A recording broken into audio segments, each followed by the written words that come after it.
পিটিয়ে মানুষ হত্যা করা ব্যাপারটা কখনো গা সওয়া হয়নি।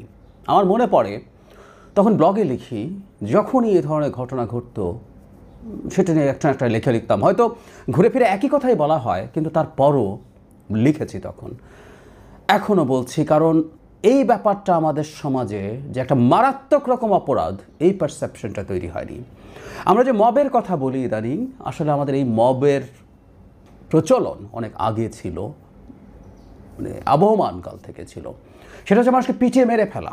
আমরা কোনো মানুষ যদি অপরাধ করে মনে করি, মোটামুটি নিশ্চিত হয়, হাতে নাতে ধরা খেলে তো কথাই নেই, তাকে পিটিয়ে মেরে ফেলা জায়েজ আছে বলে আমাদের সমাজে পারসেপশন আছে। আমি এই কথাটা বললাম, একটা স্পেসিফিক উপজেলায় নারায়ণগঞ্জের ২৫০০-এ এক মাসে ৩টা ঘটনা ঘটেছে পিটিয়ে মেরে ফেলার ঘটনা। এবং মানে 3টা পরপর ঘটতে পারে, কারণ হলো কোনো ঘটনায় আসলে কিছু হয়নি, মামলা হয় না, ধরপাকড় হয় না। এবং ওই যে বললাম, আমরা ধরে নেই কেউ একজন যদি অপরাধী হয়ে থাকে, তাকে পিটিয়ে মেরে ফেলা যায়।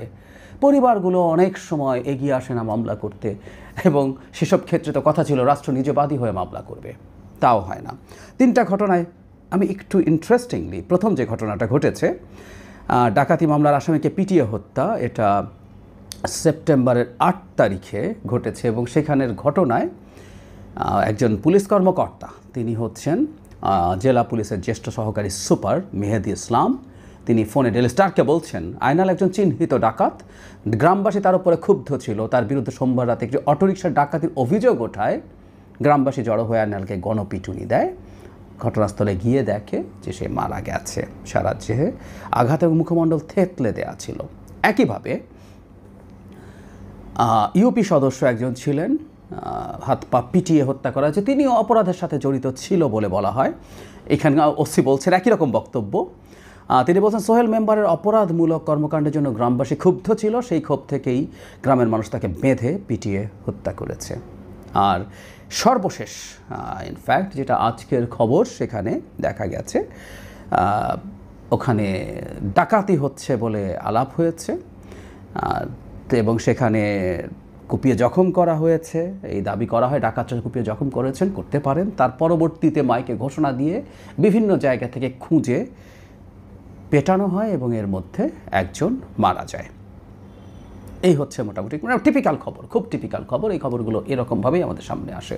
অপরাধী বা সত্যিই অপরাধী, মানে আমরা প্রথম ঘটনায় যিনি ডাকাতি করেছেন তিনি ডাকাত হতে পারে, এবং যেটা দাঁড়ালো একটা অটোরিকশা চুরি করেছে এই অভিযোগে তাকে ধরে পিটিয়ে হত্যা করে ফেলা হয়েছে। সেই অটোরিকশাতে তিনি চুরি না করে থাকতে পারেন, আর যদি চুরি করেও থাকেন, ডাকাতি করেও থাকেন, কী আসে যায়? কোনো এক জায়গায় ডাকাতি করতে গিয়ে কিছু ডাকাত যদি কিছু মানুষকে আঘাত করেন, জখম করেন, তারপর আমরা কাউকে পিটিয়ে মেরে ফেলতে পারি না। মানে প্রায় শুনি, মানে এই ধরনের ভিডিও যখন করি, যখন লিখেছি, তখন এর মধ্যে অনেকে মন্তব্য করেন এগুলো খুব কেতাবি কথাবার্তা হয়ে যায়, এবং এই দেশের আইন শৃঙ্খলার অবস্থা ভালো না, বিচারের অবস্থা ভালো না, হুইচ ইজ রাইট, কারেক্ট। ধরে নিলেও পুলিশ জামিন পেয়ে যায়, ফিরে এসে আবার করে। আমি জানি সমস্যাগুলো কী আছে না আছে, তারপরও এগুলো অপরাধ। মানে এই জায়গাটা বলা, সব রকম কন্ডিশন জানার পরও বলছি আমরা, এর মধ্যে কোনো নিরপরাধ মানুষকে পিটিয়ে মেরে ফেলবো এই ঝুঁকির কারণে পেটানো যাবে না। না, আমরা অপরাধী কনফার্ম জানার পরও, হাতে নাতে ধরার পরও, ভিডিও দেখার পরও আমরা কখনো কাউকে মেরে ফেলতে পারি না। মানে আমরা আমাদের সমাজে এই মারাত্মক প্রিমিটিভ জিনিসটা যদি সরাতে না পারি, আমরা কোনোদিন রাষ্ট্র হয়ে উঠবো না। ন্যায় বিচারের যে বোধ, সেটা বহু সময় আমাদের ইনস্টিংক্টের সাথে যায় না। আমাদের মধ্যে, আমরা জন্ম নিয়েছি, আমাদের মধ্যে ইনবর্ন ইনস্টিংক্টস আছে, আমাদের মধ্যে ইড আছে, আমাদের মধ্যে ভেঞ্জেন্স বা প্রতিশোধ পরায়ণতা আছে, থাকে।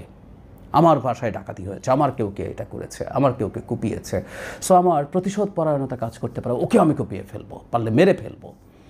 কিন্তু এই যে প্রবণতা, এই যে ইচ্ছা, এটাকে নিয়ন্ত্রণ করাটাই একজন সভ্য রাষ্ট্রের নাগরিক হয়ে ওঠার পূর্ব শর্ত, এবং সেটা প্রিভেন্ট করাই একটা সভ্য রাষ্ট্রের লক্ষণ।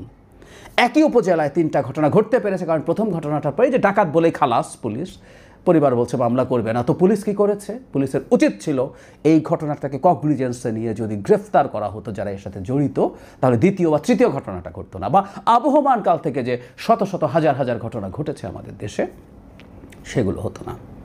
এই সমাজ এবং রাষ্ট্র এখনও মনে করে এই মব লিঞ্চিং বা গণপিটুনি বা পিটিয়ে হত্যা করে ফেলা জায়েজ আছে, সেই কারণে এই ঘটনাগুলো ঘটছে। এবং আমরাও খুব বেশি শোরগোল টোরগোল করি না, বহুদিন থেকে দেখেছি। এবং আমি প্রায় বলি, যেহেতু সমাজে এই অ্যাকসেপ্টেন্স আছে, তাই রাষ্ট্র বা সরকার নিজে একসময় এটা শুরু করে দিয়েছিল।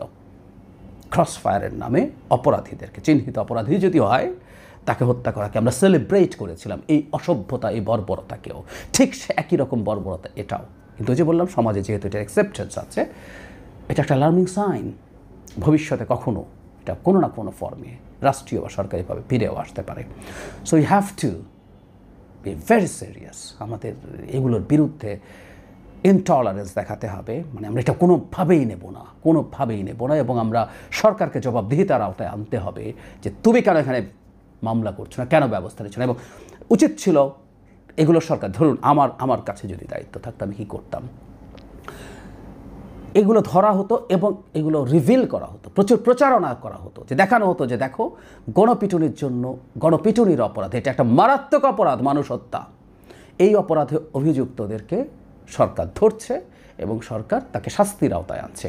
এরকম বেশ কয়েকটা ক্ষেত্রে যদি করা হতো, আমি মনে করি এই জিনিসগুলো বন্ধ হতো। এক মাসে এক উপজেলায় 3টা ঘটনা ঘটার প্রশ্নই আসতো না।